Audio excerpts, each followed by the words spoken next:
U of L specifically, I think it's great to conduct research here as it's a bit smaller of a campus compared to like the big U of A or U of C, so there's a lot more interaction with the professors and the supervisors, so you get a lot more of their time to kind of get feedback from them. I am going into my 4th year of kinesiology and psychology as a double major. The title of our project is Move More, Sit Less.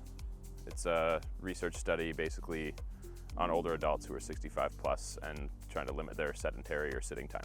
It wasn't necessarily the research specifically, it was more like a general, just wanted to get into research and see what the process was like and how it kind of works and how I can be involved with it, seeing it as a potential career path and stuff like that. So any advice for other students that might want to get involved in research is, first of all, get in touch with a professor or a supervisor who conducts studies on what you might be interested in, and along with that, plan out ahead. Planning is a big part of research. You can't just kind of move along and plan as you go. You have to have some sort of a set schedule as to what you want to do, because there are deadlines as far as applying for grants, as far as applying for conferences and such like that. So just a huge thank you to Dr. Pope and Dr. Rathwell. They kind of have been slowly mentoring me through the process and teaching me the ins and outs. Dr. Pope has been a lot more hands-on for sure with teaching me everything there is to know and kind of helping me pursue my goals of academia and everything that has to do with it.